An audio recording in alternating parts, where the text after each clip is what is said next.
Hello, আসসালামু আলাইকুম। চলে আসলাম আরও একটা ব্লগ নিয়ে। সকাল সকাল ঘুম থেকে উঠলাম, ইবাদকে স্কুলে পাঠালাম। আর এর মধ্যেই দেখো, সকালে ঘুম থেকে যখন আমি উঠে আবার দেখছি বিড়াল কি সুন্দর করে লেঞ্জা ঝুলিয়ে আমার চিতাবাঘ ঘুমাচ্ছে, তাও সোফার উপর বসে। তো একদম কিন্তু হোশ ছিল না, কি স্টাইলে ঘুমিয়েছে একটু দেখো। কিন্তু তার লেজটা টাচ করতে দেখো একটু ঝাটকা খেয়ে গেল। তারপর আমি আদর করছিলাম, মানে সে একদম আমাদের ঘরের সদস্য, একদম যেন অনেক কিছু বুঝে, এরকম একটা অবস্থা।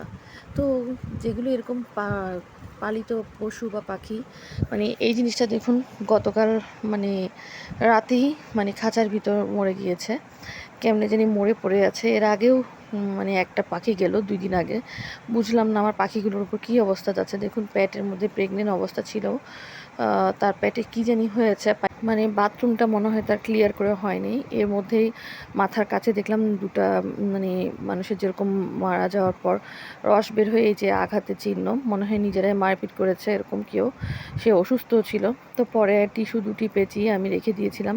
পরের দিন ইবাদের বাবাকে বাহিরে মানে ফেলে দেওয়ার জন্য বলেছিলাম। এত খারাপ লাগছে আমার, মানে পাখি দুটো পাখি চলে গেল, মানে 1-2 দিনের ভিতরে। মানে এগুলো কী হচ্ছে আমি বলতে পারবো না আসলে। তো সকাল সকাল মিস্ত্রি কাজ করার কথা ছিল, যেহেতু আমাদের পিছনের বিল্ডিংয়ের সাইডটা মেইন বিল্ডিং থেকে আলাদা।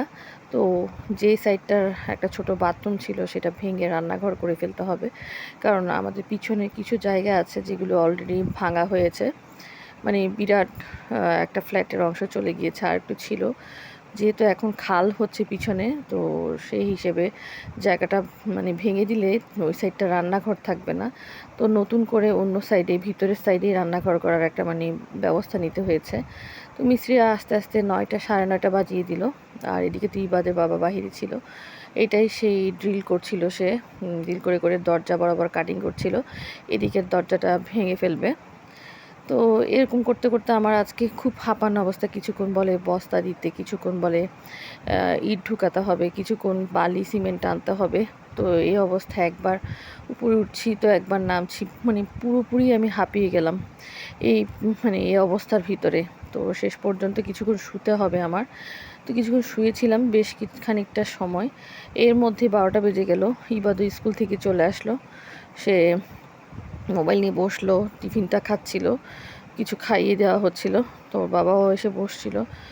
তো এরকম করে মানে দুপুরের সময়টা উপরে নিচ করলাম। মিস্ত্রি আসলো, মিস্ত্রিকে একবার দেখিয়ে দিতে হলো। আর এই ছিল দুপুরের রেসিপি, তেলাপিয়া মাছ ভুনা, সাথে ছিল ভেন্ডির একটা তরকারি, মানে যেটা ঢেঁড়স দিয়ে করা হয়। আর সেই আমার মানে মজাদার কচুর পোপা, যেটা বলে পোপা না, কচুর ডোগা, মানে এটা এত মজা করে হয় খেতে, বেশ ভাল লাগে। তো এর মধ্যে ইবাদের বাবা ইট, বালি, কংকর নিয়ে আসার জন্য গিয়েছিল। তো মিস্ত্রিরা অলরেডি ঢুকাচ্ছে একের পর এক, মানে যতগুলো লাগছে মানে এনে এনে ঢেলে দিচ্ছিল। তো 3 দিন কি 4 দিন কাজটা লাগবে বলেছে। তো বাকি অবশিষ্ট অংশ ওরা সারাদিনে মিলে এই জায়গাটা একদম দেয়ালটা খনন করেছে, যেহেতু বিল্ডিংয়ের বাইরের সাইড, এই জায়গাটাতে একটা অন্ধকার হয়ে আছে। মানে যেহেতু বাহিরের সাইড বলছি, মানে বিল্ডিংটা পিছনের বিল্ডিংটা সামনের বিল্ডিং থেকে আলাদা, তো জয়েন্ট দেওয়ার জন্য এদিকে সিমেন্ট দিতে হবে, এই জায়গাটা ভরাট করতে হবে। আর এই সাইডটা দরজা করা হয়েছে, এখনও ড্রিল করছে নিচের সাইডটা। তো লম্বা কাজ ছিল, এটা নিয়ে আমি বেশ টেনশনে ছিলাম, কীভাবে কাজটা করব, বেশ মানে কীভাবে কাজটা করব। আর এই সময়টাতে হাতে টাকা পয়সাও একদম মাসের শেষ, তারপরেও করতে হচ্ছে। মানে কীভাবে যে আমি কী করছি আমি নিজেও জানি না, এরকম একটা অবস্থা। কারণ খরচ যতটুকু চিন্তা ভাবনা করেছি তার থেকে কিছুক্ষণ পর পর এইটা লাগে ওটা লাগে। এই একটা রুম কিভাবে মানে টোটালি রান্নাঘর বানাবো, পুরোটা ফিনিশ হলে হয়তো আবার দেখাবো। তো কিছুদিন আগে আমি এটা রং করেছিলাম, মানে এটা আমি দেখিয়েছিলাম আপনাদেরকে। তো ভাড়াটিয়াও এসে গেছে।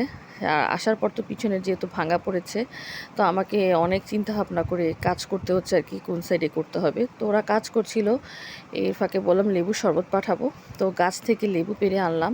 তো আবার ছাদে গিয়েছিলাম দ্বিতীয়বার, ইবাদের টিচারকেও একটা লেবু দিব বলে। আর গাছগুলোতে পানি দিতে হবে, যেহেতু গাছগুলো পুরো ঝিমিয়ে গেছে। তো আমি একটা অলরেডি মানে লেবু পাড়ছি আর আজকে দিচ্ছিলাম। তো আজকে সারাদিনটা খুব মানে ব্যস্ত অবস্থায় গিয়েছে। তো এটা ছাদে উঠেছিলাম, যেহেতু আকাশটা দেখুন এত সুন্দর লাগছে। তো আজকের দিনটা এইভাবেই কাটলো। মিস্ত্রিরা কয়দিনে কাজ করে জানি না, রান্নাঘরটা কমপ্লিট হলে অবশ্যই দেখাবো। আর দেখুন পিছনের অবস্থা, মানে ছাদ থেকে দেখছিলাম, বেশ ভালো লাগছিল। তো আজকের ব্লগটা এখানেই শেষ করছি। আল্লাহ হাফেজ।